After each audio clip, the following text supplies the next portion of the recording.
हमारे बीच ऐसे कई अनसुलझे रहस्य हैं जो हमें अचंभित करते हैं और उन रहस्यों पर सोचने को मजबूर करते हैं। कुछ रहस्य तो ऐसे हैं जो सदियों से अनसुलझे रहे हैं और वैज्ञानिक भी इनके सामने नतमस्तक हो चुके हैं।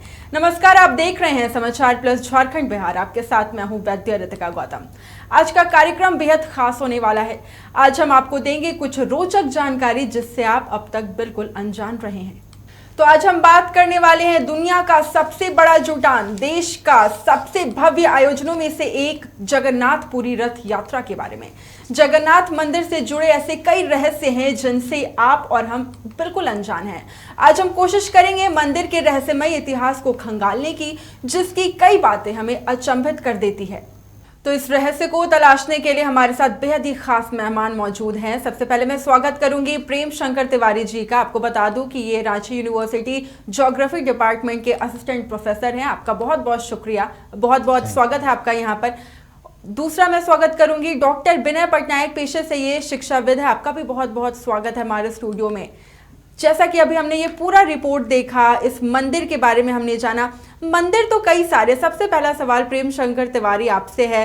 भारत में मंदिर तो कई सारे हैं, लेकिन मुख्य रूप से अगर हम जगन्नाथ मंदिर की बात करें, क्या इतनी विशेषता है जो लोग इतना आस्था रखे रहते हैं और इतने सारे रहस्यों से है वो जुड़ा हुआ?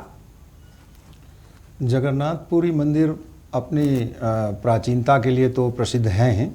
इसके अलावा आसपास में भारत के पूर्वी तट पर यह एक बहुत बड़ा मंदिर है और पूर्वी तट पर ये जो मंदिरों की जो श्रृंखला होती है तमिलनाडु से लेकर बंगाल के बीच में, यह उस कमी को पूरा करता है और बीच के एक बहुत बड़े क्षेत्रों के श्रद्धालुओं भक्तों को आकर्षित करता है। निश्चित रूप से मंदिर अपने आप में बहुत विलक्षण है और बहुत सारे रहस्यों को यह अपने आप में समेटे हुए, जैसा कि अभी भी हम लोगों ने कुछ देर पहले देखा कि मंदिर की छाया नहीं पड़ती या हवाओं के दिशा में उत्क्रमण हो जाता है, समुद्री लहरों की आवाज़ सिंह द्वार से अंदर जाने पर नहीं आती। तो ये सब इसके मंदिर के नायाब इंजीनियरिंग के नमूने हैं जी। अब जैसे हम लोगों में अक्सर सबसे ज़्यादा इसकी चर्चा होती है कि मंदिर की छाया नहीं पड़ती है।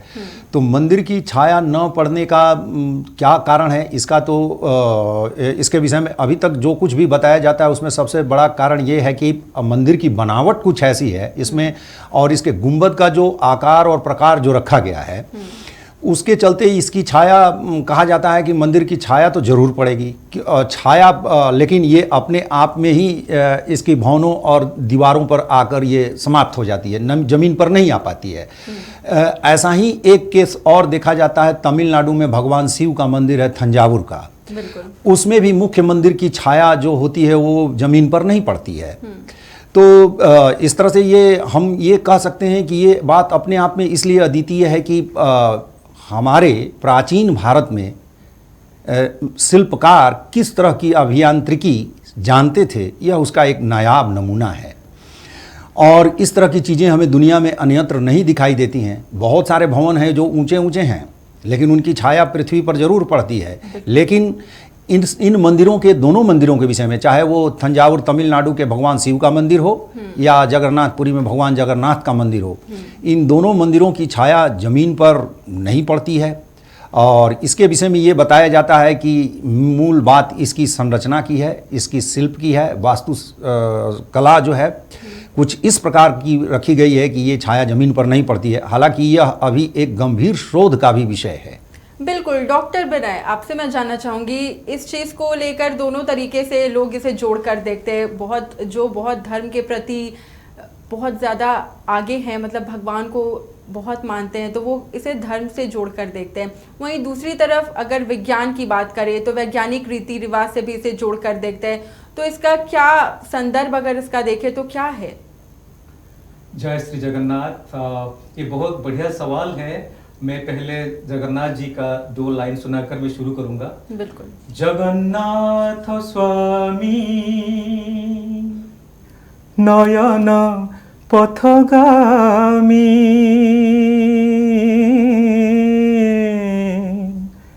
भवतु मे नयन पथगामी, भवतु मे। जय श्री जगन्नाथ। देखिए, जब हम श्री जगन्नाथ जी के बारे में बात करते हैं, ये अस्तित्व के प्रतिनिधि है। ये दुनिया में बहुत लोकप्रिय देवता है और बहुत लोगों के आस्था में जमे हुए हैं। इसीलिए यहाँ पर मैं बीच में आपको थोड़ा सा रोकना चाहूंगी। सभी लोग हम कहते हैं भगवान जगन्नाथ, भगवान जगन्नाथ। बहुत से लोग को मुख्य रूप से पता ही नहीं है कि जगन्नाथ भगवान है कौन, वो किसके रूप हैं। तो मैं चाहूंगी अगर आप इसे लेकर भी हमारे दर्शकों को जानकारी दे दे तो ये अच्छा होगा। श्री जगन्नाथ जी को भगवान विष्णु एवं कृष्णा जी का अवतार माना जाता है और इसके बारे में बहुत सारे कहानियां हैं। पहले आदिवासी लोग उनका पूजा करते थे। आज हम जो जानते हैं पूरी मंदिर जो है वो उनका मूल स्थान नहीं है। इससे पहले जो खोर्धा जिला है उसके एक जगह में आदिवासी लोग उनका पूजा करते थे, लेकिन एक प्रचलित कहानी बोलती है कि राजकुमार वहाँ जाके उनको वहाँ से लाए थे एवं पुरी में प्रतिष्ठित किए थे एक स्वप्नादेश होने के बाद राजा जी को। तब से श्री जगन्नाथ जी वहाँ बैठे हुए हैं और उनका जो मूर्ति है वो भी विश्वकर्मा जी खुद उन मूर्तियों को बनवाए थे और इसीलिए वो चाहते थे कि दरवाज़ा को बंद रखा जाए और अंदर वो काम करते रहें। और उसकी जो ठक ठक आवाज़ आती थी बहुत दिनों तक सुनाई दी, तो राजा को लगा कि इतने दिन तक ये काम कर रहे हैं और खाना पीना सब कुछ छोड़कर, और कुछ दिनों के बाद वो आवाज़ आना बंद हो गया। तो राजा बहुत परेशान हो गए। उनको लगा कि ये वृद्ध विश्वकर्मा जी जो बढ़ाई के रूप में काम कर रहे थे, कारीगर के रूप में काम कर रहे थे, शायद उनकी मृत्यु तो नहीं हो गई। इसीलिए वो आदेश दिए कि दरवाज़ा को खोल दिया जाए। और जब खोले तो जगन्नाथ जी का, बलभद्र जी का और सुभद्रा जी का आज का जो रूप है तब वो देखने को मिला। और तब से श्री जगन्नाथ जी पुरी के मंदिर में उस रूप में विद्वान प्रतिष्ठित हैं एवं उनका पूजा किया जाता है।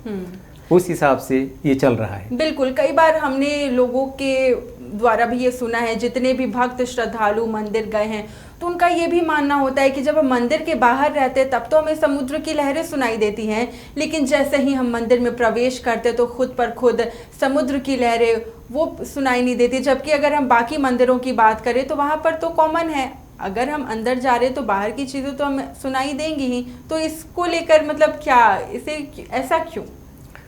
देखिए, मैं एक वैज्ञानिक हूँ जो 35 साल से विज्ञान का प्रचार प्रसार के लिए काम करता हूँ एवं शिक्षा के माध्यम से पूरे देश में विज्ञान का प्रसार के लिए काम करता हूँ। और मेरा जो दृष्टिकोण है वो केवल पाश्चात्य विज्ञान का प्रचार प्रसार करने का धर्म नहीं है। भारतीय दर्शन के अनुसार पाश्चात्य का जो बहिर्दृष्टि आधारित विज्ञान और भारत दर्शन का जो अंतर्दृष्टि आधारित जो दृष्टिकोण, इन दोनों का सम्मिश्रण से मैं रचनात्मक विज्ञान पर काम करता हूँ पिछले 35 सालों से। उस नजरिया से देखने से श्री जगन्नाथ जी जो प्रत्यक्ष देवता है, जो अस्तित्व के एक प्रतिनिधि हैं, वो कैसे प्रकृति के नियम को तोड़ सकते हैं। इसलिए मैं यहाँ थोड़ा सा विरोधाभास लाना चाहूँगा कि जितने सारे चीज़ें इंटरनेट पर चर्चा हो रही है उनमें से ज़्यादातर लोग वैज्ञानिक नहीं है। एक लोकप्रियता जमाने के लिए और बहुत लोगों की दृष्टि आकर्षण करने के लिए बहुत रोचक कहानियां वो पेश किए हैं। उसमें से ज़्यादातर चीज़ें जो सच्चाई है वो हमारे सामने नहीं है, आपका ये कहने का हाँ, मतलब है। जब तक इसको हम वेरीफाई नहीं करते हैं, इसका विश्लेषण नहीं किया जाता है, इसका ऑब्जर्वेशन नहीं किया जाता है, तब तक इसको आंख बंद करना और देखना और मान लेना अंधविश्वास हो जाएगा। ये विज्ञान का विपरीत हो जाएगा। इसीलिए मैं कहूँगा कि मंदिर का छाया नहीं दिखना या ध्वजा का जो विपरीत दिशा में बहना, ऊपर चिड़िया नहीं जाना या अंदर आवाज सुनाई नहीं देना, ये सब जो है बहुत हद तक ये अप्रमाणित हैं।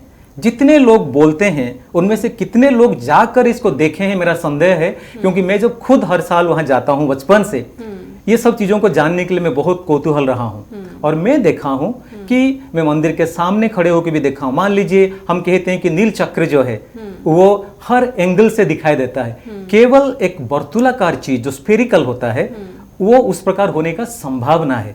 एक 2 डायमेंशनल या फ्लैट चीज इस प्रकार दिखना ये अवैज्ञानिक कहा जाएगा। इसीलिए हम जगन्नाथ जी के नाम से इस प्रकार की चीजें प्रचार प्रसार करने से पहले हम खुद इसको वेरीफाई करके जाके खुद देख के इसको ऑब्जर्व करके उस पर कमेंट करना सही होगा। मैं कुछ चीज़ों से सहमत नहीं हूँ, लेकिन कुछ चीज़ों से सहमत भी हूँ। बिल्कुल प्रेम शंकर तिवारी जी, जैसा कि डॉक्टर विनय बता रहे हैं, लेकिन ये तो बात मैं आपकी समझ रही हूँ, ऐसा भी बोला जाता है कि एक पदार्थ है अंदर, जब पंडित जो वहाँ के हैं, उस मंदिर के जो पंडित हैं, वो जब कपड़ा वस्त्र जब भगवान के वो बदलते हैं तो वो अपने आंखों पर पट्टी बांधते, क्योंकि ऐसा कहा जाता है कि श्री कृष्ण का दिल धड़क रहा है, ऐसी मान्यता है। मैं भी इसे लेकर बिल्कुल क्लियर नहीं हूँ, तो इसे लेकर क्या कहेंगे प्रेम शंकर तिवारी जी? कभी कभी कुछ चीज़ें परंपरा से चली आ रही होती हैं, और जब आस्था का सवाल होता है तो लोग उसमें ज़्यादा हस्तक्षेप नहीं करते हैं। अगर यह परंपरा चली आ रही है तो इसे चलते देना चाहिए।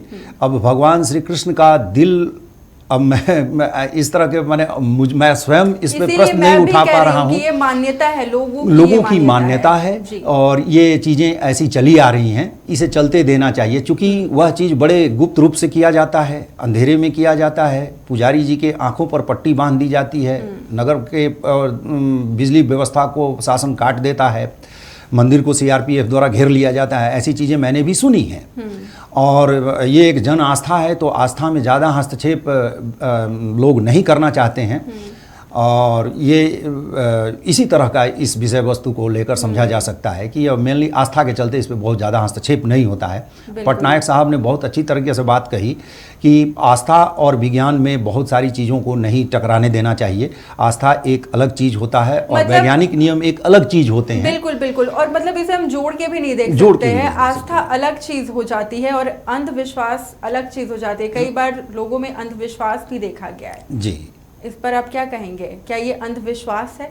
नहीं, इसे मैं अंधविश्वास तो नहीं कहूँगा, लेकिन मैं यह जरूर कहूँगा कि मंदिर से संबंधित जितनी भी ये किंवदंतियाँ या जितनी भी ये चीज़ें प्रचलित हैं वो अभी एक गंभीर शोध का विषय हैं। अब जैसे सर ने कहा कि छाया से संबंधित अध्ययन होना चाहिए, मैं इसका समर्थक हूँ। एक भूगोल का शिक्षक होने के नाते मैं यहाँ पर आपको बताना चाहूँगा कि विषुवत रेखा से लेकर 23.5 डिग्री उत्तर यानी कर्क रेखा और 23.5 डिग्री दक्षिण मकर रेखा के बीच में यदि कोई भी ऑब्जेक्ट है तो उसकी छाया बनेगी, लेकिन ये छाया बनेगी ही बनेगी। और एक दिन यह छाया नहीं बनेगी। कब नहीं छाया बनेगी? तो इन्हीं अक्षांशों में, ये जो 47 डिग्री के जो अक्षांश हुए, इन अक्षांशों के बीच में यदि सूर्य देव कभी भी उस अक्षांश के ऊपर, देशांतर के ऊपर वर्टिकल होंगे, अक्षांश के ऊपर वर्टिकल होंगे, तो उसकी छाया नहीं बनेगी। जैसे अभी हाल ही में हम लोगों ने 25 अप्रैल 2023 को जीरो शैडो डे मनाया बेंगलोर में 12:17 पर। ये अगला जीरो शैडो डे जो है वो 17 अगस्त को फिर आएगा, इसी 2023 को। तो क्यों ऐसा हुआ? तो उस दिन सूर्य की किरणें बेंगलोर पर वर्टिकल हैं, तो कुछ देर के लिए ये चीज छाया नहीं बनती। लेकिन जैसा कि मैंने शुरू में कहा कि भगवान जगन्नाथ भी इन्हीं अक्षांशों में हैं। लेकिन सवाल ये उठता है कि छाया ये क्यों नहीं प्रॉपर वे में जमीन पर दिखाई देती है? तो इसकी शिल्प कला, इसकी आर्किटेक्ट में ही कुछ ऐसी चीज है जो आज भी शोध का विषय है। कुछ लोग बताते हैं कि इसकी छाया मंदिर के भवनों में ही एब्जॉर्ब हो जाती है। तो कैसे हो जाती है? यही बात मैंने तंजावुर के भी विषय में सुना कि इसकी भी संरचना कुछ इस प्रकार की गई है बेसमेंट की कि वहां पे इसकी छाया एब्जॉर्ब हो जाती है। अगर ऐसी बातें हैं तो इसका अध्ययन किया जाना चाहिए, वैज्ञानिक रूप से अध्ययन किया जाना चाहिए। दूसरी चीज की जैसे मंदिर के ऊपर से पक्षी नहीं उड़ते, एक तरफ समुद्र है और ये समुद्र है, तो दूसरी हवा तरफ जो है वो हाँ, दूसरी तरफ पुरी जैसा छोटा शहर है, कुछ खास बनी क्षेत्र वगैरह नहीं है, तो इसके चलते वहाँ थोड़ा पक्षी कम हो सकते हैं। अब हवाई जहाज नहीं उड़ते, तो मुझे यहाँ यह कहना है कि उस लाइन से होकर कोई विमान मार्ग नहीं गुजरता है। देशीय या अंतर्देशीय या अंतर्राष्ट्रीय कोई भी विमान सेवा का मार्ग उधर से नहीं गुजरता है। तो और दूसरी चीज़ की प्रख्यात मंदिर होने के चलते वहाँ पे नो फ्लाइंग जोन भी उसे घोषित किया गया है। तो ऐसी चीज़ें हैं। इसी प्रकार हम लोगों ने सुना है खाना बनाने के लिए कि 7 बर्तनों में चढ़ाया जाता है और सबसे ऊपर वाली थाली पहले पकती है, नीचे वाली चीज़ें कम और बाद में क्रमशः पकती जाती हैं। और ये तो मुझे यहाँ पर थोड़ा सा लगता है कि एक भूगोल का विद्यार्थी, थोड़ा बहुत विज्ञान का हम लोगों को नॉलेज होता है, तो एक संवहन क्रिया, तो कन्वेक्शन प्रक्रिया को इसमें देखा जा सकता है। जिसमें कि पहले वाली थाली पहले पक जाती, सबसे ऊपर वाली थाली पहले पकती है। लेकिन और ये कहीं ना कहीं क्या ये भी एक कारण हो सकता है जो कहते हैं कि समुद्र की लहरों की आवाज मंदिर के अंदर नहीं आती है, ये भी एक कारण हो सकता है आर्किटेक्चर को लेकर ही? बिल्कुल, ये आर्किटेक्चर का ही नमूना है। मैं तो यही कहता हूँ कि हमारे यहाँ आप बहुत सारे ऐसे केंद्र हैं जहाँ की आप इंजीनियरिंग का बहुत ऐसा अद्भुत नायाब नमूना देखने को मिलता है जो हमें हतप्रभ करते हैं। और जो लोग हमें कहते हैं कि भारतीय अतीत में पिछड़े थे, इनके पास में वैज्ञानिक मेंटालिटी नहीं थी, ये सभी बातें निर्मूल सिद्ध हो जाती हैं। चाहे वह बृहदेश्वर का मंदिर हो या फिर जगन्नाथपुरी का मंदिर हो या फिर आप अजंता एलोरा की गुफाओं को घूमें, आप हतप्रभ हो जाएंगी कि जब आप देखेंगी उन गुफाओं को कि किस तरह की वो शिल्प थी, किस तरह की वो टेक्नोलॉजी थी कि इतने बड़े बड़े पहाड़ों को काट कर इतनी एक साथ गुफाएं बना दी गई। वो कौन सा पेंटिंग था जो आज तक मंद नहीं पड़ा है। तो ये चीज़ें हमें सोचने पे मजबूर करती है कि हम अतीत में क्या थे और आज हमारी वैज्ञानिक प्रगति कैसी है। और ऐसी चीज़ों की तरफ हमारे वैज्ञानिकों को जाना चाहिए और उस पर शोध करना चाहिए कि वो कौन सी ऐसी चीज़ें हैं। उसी तरह से मेहरौली का लौह स्तंभ आज तक उसमें जंग नहीं लगा है। जी बिल्कुल। तो और आज हम जो लोहा बनाते हैं उस पर बहुत जल्दी जंग लग जाता है। तो वो कौन सी ऐसी टेक्नोलॉजी थी, इसके पीछे जरूर जाना चाहिए, क्योंकि हमारा संविधान भी कहता है कि हमें एक वैज्ञानिक मानसिकता का विकास करनी है। बिल्कुल बिल्कुल। डॉक्टर पटनायक, टेक्नोलॉजी को लेकर हम लोग बात कर रहे हैं, उस वक्त तो बिल्कुल भी टेक्नोलॉजी हमारे पास नहीं थी। आखिर किस तरीके से वो कल्पना की गई होगी कि इस तरीके से हम मंदिर को डिज़ाइन करेंगे, और ये जितने भी अभी रहस्य हमारे सामने हैं उस वक्त तो वो सोचे भी नहीं होंगे कि हम इस तरीके के मंदिर की डिज़ाइनिंग कर रहे हैं, आगे चलकर ऐसे ऐसे रहस्य से निकल कर सामने आएंगे। बिल्कुल, पहले विज्ञान किस प्रकार का था और भारतवर्ष में किस प्रकार का था, इस पर ज़्यादा शोध नहीं हुआ है। हमारा प्रमाण नहीं रखा गया है क्योंकि यहाँ लिखने का परंपरा ज़्यादा नहीं रहा है। लोग बोलते रहते थे, लेकिन पाश्चात्य देशों में उनका लिखने का, शोध करने का और इसका प्रमाण रखने का एक परंपरा रहा है। इसीलिए हमें कभी कभी लगता है कि भारत का विज्ञान इतना शक्त नहीं था या इतना दृढ़ नहीं था या इतना गहीर नहीं था, लेकिन असलियत में वो बिल्कुल सही नहीं है।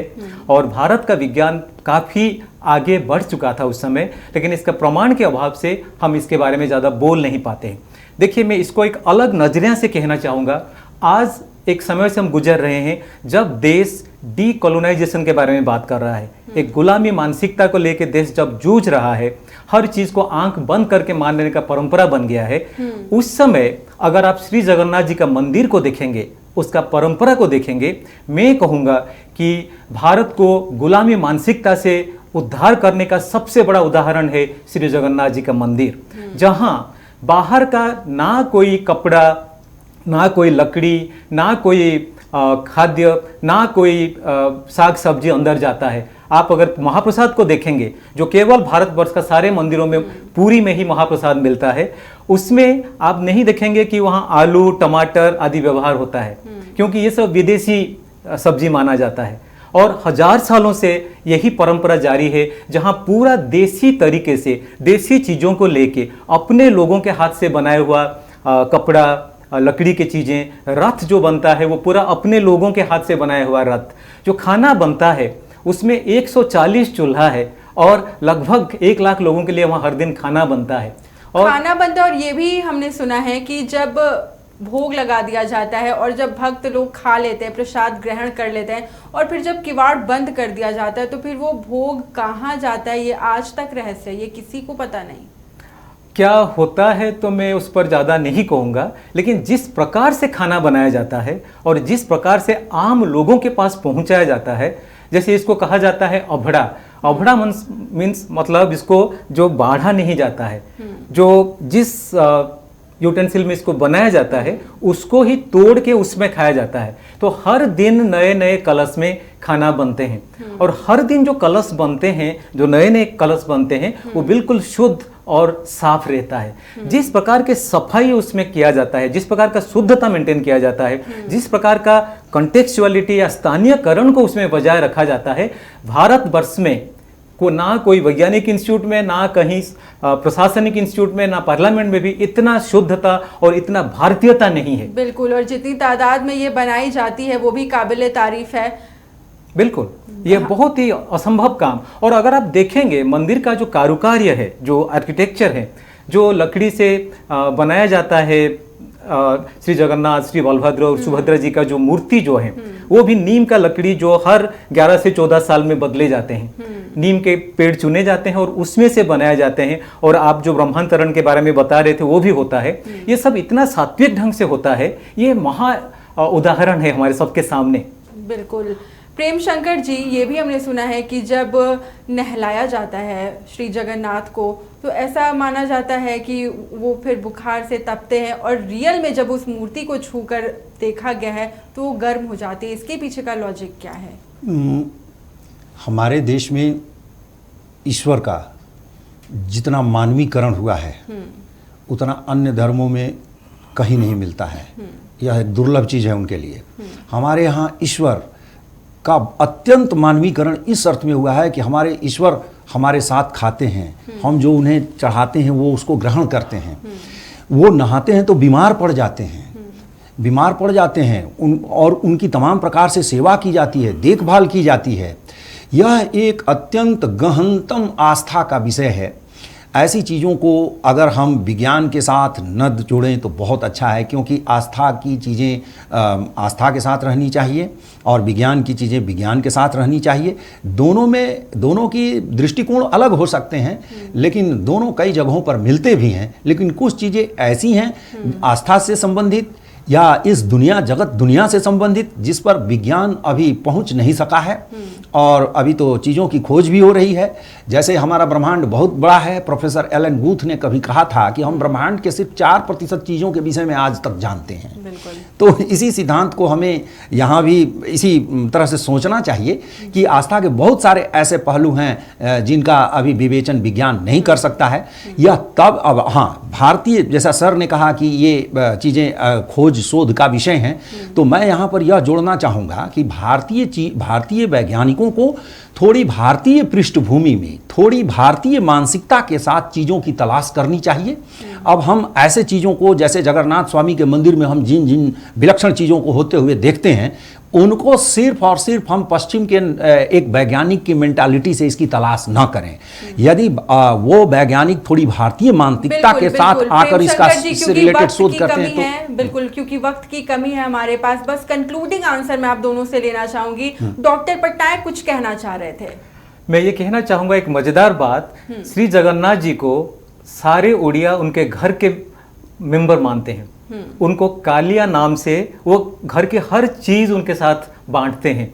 और जगन्नाथ जी का अगर आप रिचुअल्स को देखेंगे, हर दिन के रिचुअल्स को देखेंगे, वो भी हमारे जैसे सोते हैं, सुबह दातून करते हैं, नाश्ता करते हैं, आम मनुष्य की तरह, आम मनुष्य के समय। तो इसीलिए ये जो मानवीयकरण की बात कर रहे थे प्रेम शंकर जी, वो बिल्कुल जगन्नाथ जी उसके सबसे बड़े उदाहरण है। और आज के ज़माने में मैं आपसे जैसे कहा कि विज्ञान के दृष्टिकोण से मंदिर, इसका खान पान, इसका कपड़ा बदलने का तरीका, इवन उनका जो चंदन को निकाला जाता है, लोग इसको ताबीज़ के रूप में अपने शरीर में बांधते हैं और बहुत सारी समस्याओं से मुक्त होते हैं, उनका विश्वास है। उस हिसाब से जगन्नाथ जी आज के लिए समाज में मानवीयकरण और वैज्ञानिक दृष्टिकोण का एक सबसे अच्छे नमूना है। मैं इसके बारे में और ज़्यादा नहीं कहना चाहूँगा। बिल्कुल बिल्कुल, बहुत छोटा सा जवाब आपसे मैं चाहूंगी प्रेम शंकर जी। इसे आस्था के रूप में लिया जाए या अंधविश्वास के रूप में लिया जाए? इसे एक आस्था के रूप में लिया जाए, अंधविश्वास के रूप में नहीं लिया जा सकता, क्योंकि अंधविश्वास वहाँ होता है जहाँ कुछ विश्वास होता ही नहीं है। लेकिन भगवान जगन्नाथ तो विश्वास के हमारे लिए खदान हैं। हम उनकी कितनी भी गहरी माइनिंग करें, हम उन्हें समझ नहीं सकते। इसलिए इसे अंधविश्वास नहीं, विश्वास कहा जाना चाहिए। विश्वास परत भक्ति के वो देवता हैं, आराध्य हैं और परम ब्रह्म परमेश्वर हैं। इसलिए कोई तो ऐसी शक्ति है जो इस पूरे कायनात ब्रह्मांड को चला रही है। तो हम जगन्नाथ स्वामी से संबंधित रहस्यों को से इनकार नहीं कर सकते, लेकिन वैज्ञानिक मानसिकता के साथ इसे समझने का जरूर प्रयास कर सकते हैं। और भक्ति और अध्यात्म हमेशा अंधविश्वास की चीज़ें नहीं होती हैं। बिल्कुल, तो इसे आस्था से जोड़कर देखें, अंधविश्वास से जोड़कर नहीं देखें। तो ये कुछ अनसुलझे रहस्य थे जिसे हमने कोशिश की आपके सामने रखने की। बहुत बहुत शुक्रिया प्रेम शंकर जी, आपका भी, डॉक्टर पटनायक आपका भी। तो ये हमारे दो बेहद खास मेहमान आज हमारे साथ थे। थे इस रहस्य कार्यक्रम में हमारे साथ है। हमने कोशिश की जगन्नाथ मंदिर जो कि पुरी में स्थित है उसके अनसुलझे रहस्य को आपके सामने रखने की। आज के कार्यक्रम में बस इतना ही। मुझे दीजिए इजाजत। आप देखते रहिए समाचार प्लस झारखंड प्यार। नमस्कार।